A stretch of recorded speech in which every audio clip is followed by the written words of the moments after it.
Good afternoon. My name is Mike Scanlon, City Manager, City of Osawatomie, Kansas, and this is the weekend update for May 21st, 2021.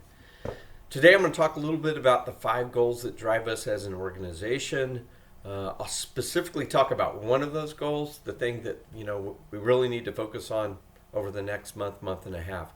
The 5 priorities or goals that we have as an organization are: 1, clean the community up; 2, maintain and repair our streets; 3, economic development; 4, constructing and thinking about housing of all types so that there's all kinds of housing available for people to live here; and then the 5th is infrastructure, both hard and soft. Hard infrastructure, think of water utilities, wastewater utilities, electric lines, poles, transformers, and stations.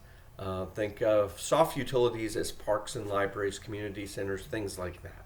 So hard utilities, those things that we bill for and deliver services to, and soft utilities, those things that provide really those what I would call those community elements that we can all benefit from. There are some charges, but for the most part, everybody gets to enjoy them for free.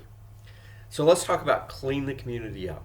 If you remember, last year we entered into a new contract with Waste Management, and that contract allowed us to expand the services that we had, to lock in a rate for a period of time, to go to a single payer system so that we weren't chasing those people that were supposed to have trash service but didn't, but then they would be leaving their trash in their neighbor's trash, or they would be filling up the dumpsters in our downtown, and it had become quite a mess.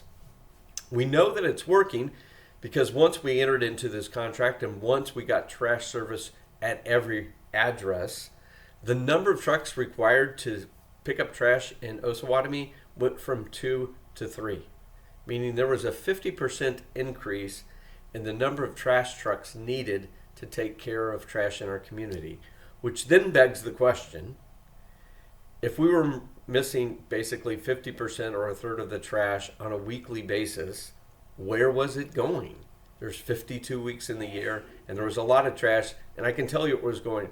It was being dumped in our alleys, it was being put in dumpsters, and it was being dumped in the unincorporated areas of Miami County.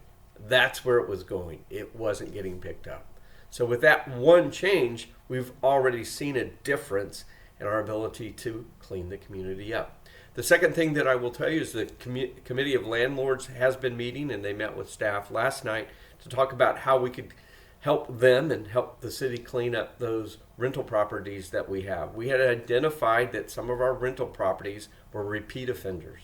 We also have single-family residential and owner-occupied properties that also generate it, but there was a bulk of it coming from the rental properties. The landlords, I will tell you, have done a really good job of putting together what I think will be a plan that will unveil hopefully mid to late summer that we can implement that will help with those properties. The next thing that I will tell you, within that waste management contract, we have a bulky item pickup in which we pick up at the curb. We'll have a bulky item pickup in the fall in which we will have dumpsters in the downtown corridor that people can take their bulky items to. And on June 24th, remember this date, we will be picking up 6 tires. They can't be on rims, but 6 tires that you might have in your home or at your house or in your garage or on your property that we will dispose of. Put them at the curb and we'll pick them up. As we look at cleaning up our community, trash, recycling, tires, bulky items, they all play a role in making sure that we keep our community up to snuff and we keep our neighbors happy with sort of our property as well as their property. So this is a collective effort. It's not just one thing. It's all of us working together across all of these different things that will make a difference.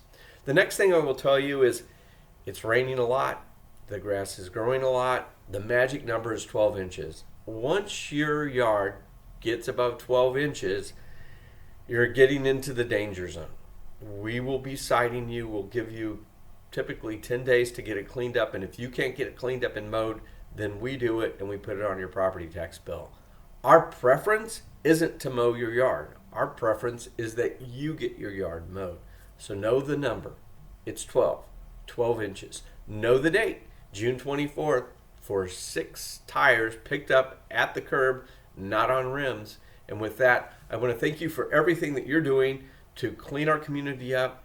You can tell on a daily basis, I drive the city, I drive the alleys, I look at what I saw a year ago, and I look at the progress that we've made, and it's the community that's making a difference. We can put programs and processes in place, but it really takes the community to buy in and to help. So thank you for all you do. And next week, I'll talk about that second priority we have, which is to maintain and repair streets.